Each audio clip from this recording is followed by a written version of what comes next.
Good morning, everyone. All right. We're awake. Good. Good morning. I hope everyone's been finding the gathering enjoyable, but especially, I hope you're finding this gathering inspiring. My hope is that by being here, it's made you want to do better things with your life. It's made you want to live a higher life, a more godly life. I hope that when you go away from here, you leave with a determination to do what is right. No matter what, to go home and live like our true heroes.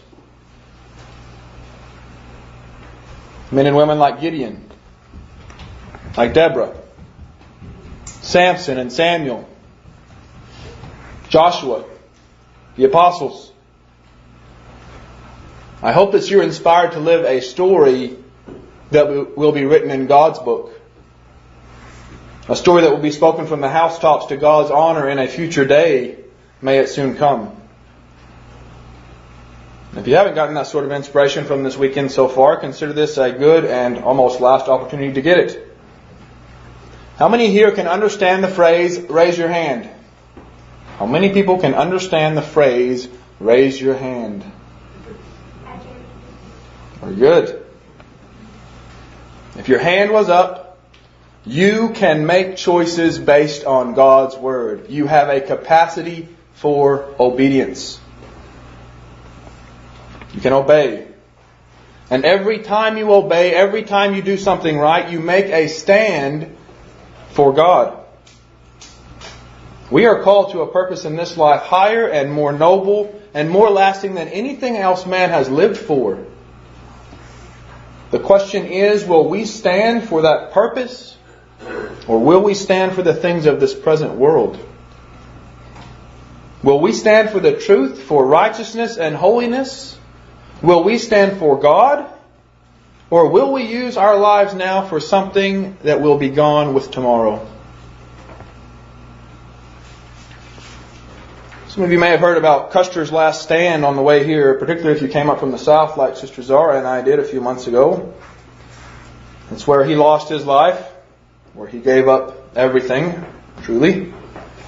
That was his stand. And while Zara and I were on that trip, we heard about another stand, perhaps an even more inspiring one that was made. It was the stand that the Jews of Jerusalem made in 1948.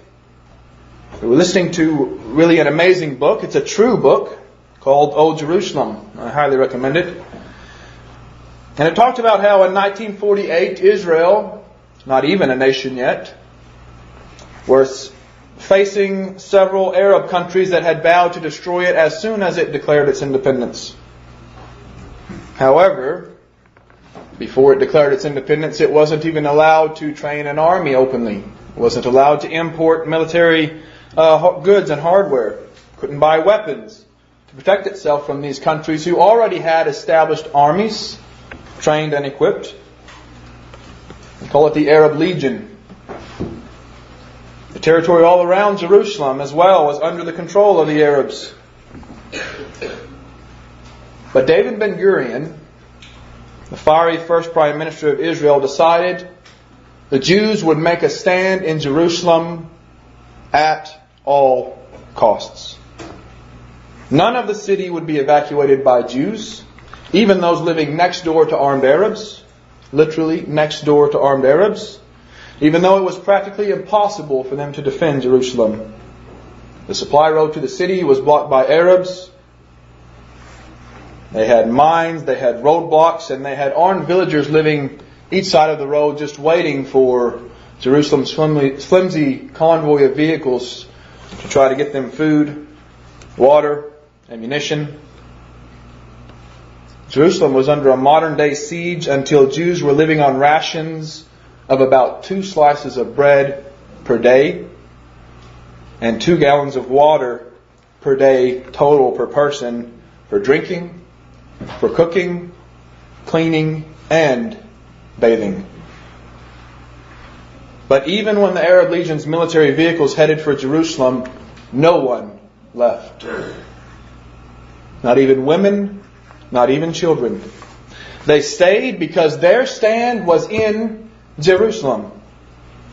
Jerusalem was their hill to die on. It was their no retreat line. We are here and we will not retreat.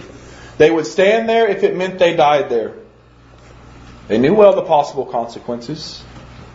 They knew well that their private underground army, with hardly any supplies or even food, couldn't hold off the Arab Legion if it converged with any determination on the city. But they also knew they'd fight that much harder if they were the only line of defense for their own wives and their own children standing just a few feet behind the battle lines. And they knew in their own mind that the city they'd lost 1900 years ago was worth dying for. They made their stand, and many of them did die in some of the worst ways.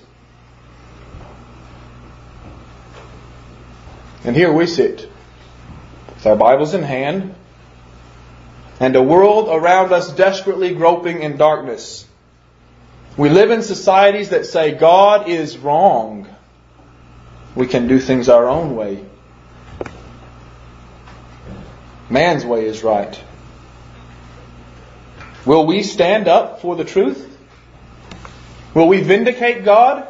Will we show He is right? Will we show that in our lives, in our words, in our actions, no matter the consequences? That we stand for God and that His ways are a hill we are willing to die on.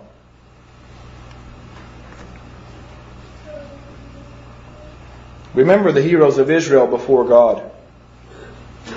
Gideon, Jerubbaal. Did Gideon make a stand for God?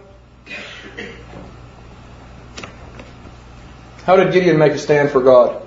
How did he get his name Jerubbaal? Let Baal plead. Anyone? Yes, Alyssa. Exactly. He stood up for God against Baal. Was that a hill worth dying on for him? Certainly was. Be sure of it. God said, take your father's bullock and tear down the altar of Baal and cut down the grove by it and build my altar. And you burn that grove on my altar. He said, make a stand for me. Stand up for what is right in a world full of people who were standing up for what is wrong. And did Gideon do it? Yeah, he did. Was he scared to do it? He was actually scared to do it.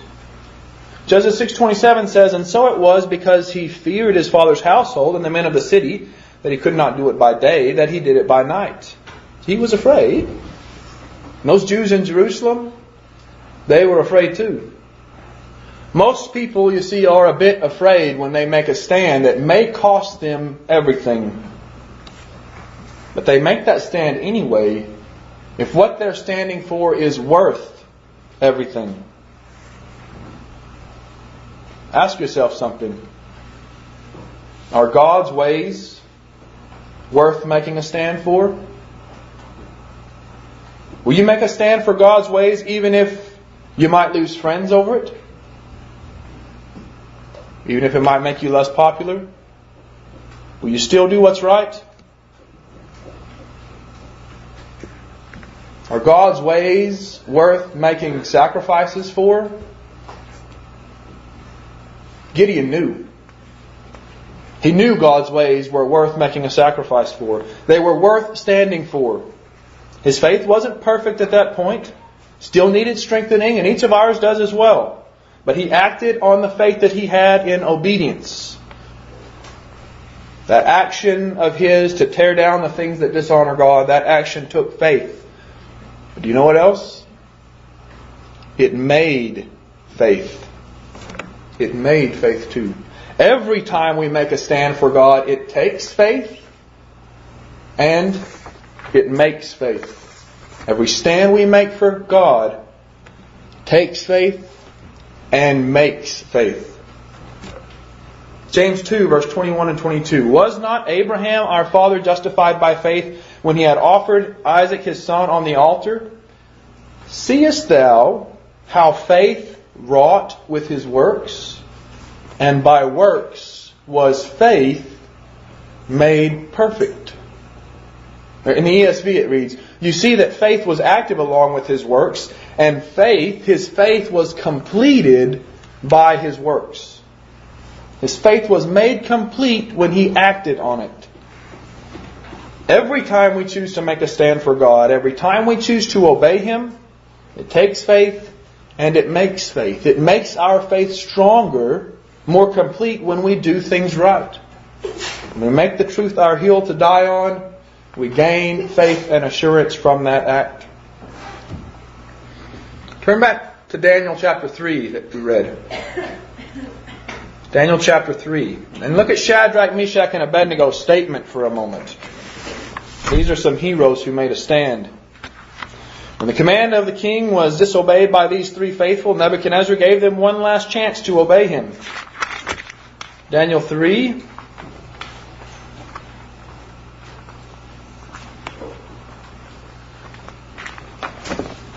Let's look at verse 15.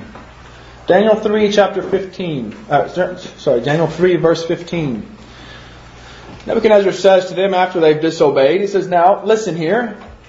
If ye be ready, that at what time ye hear the sound of the cornet, flute, harp, sackbut, psaltery, and dulcimer, and all kinds of music, ye fall down and worship the image which I have made, well.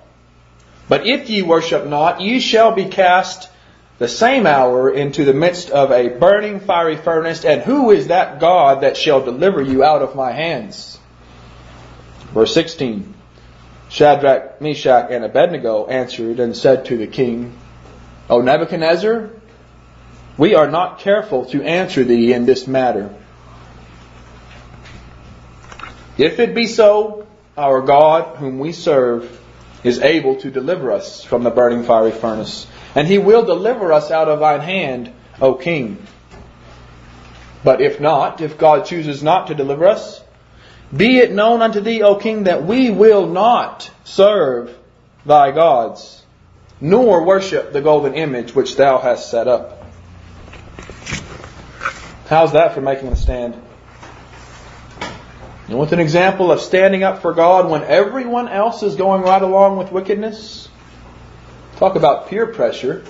Every prince, every governor, every captain and judge and treasurer and counselor and sheriff and ruler, anyone of any consequence in the whole known world, bowed as commanded, except three. They stood like lone trees in a sea of prostrated people. They were impervious to the influence of wickedness around them. They stood for what was right. Proverbs 28:1 says, the wicked fleeth when none pursueth, but the righteous are bold as a lion. They made a stand for God. They made it clear that His commands would be their hill to die on, if God so allowed. Where will we stand? Where will you make your stand? What is your hill to die on, and is it worth it? Where will you stand?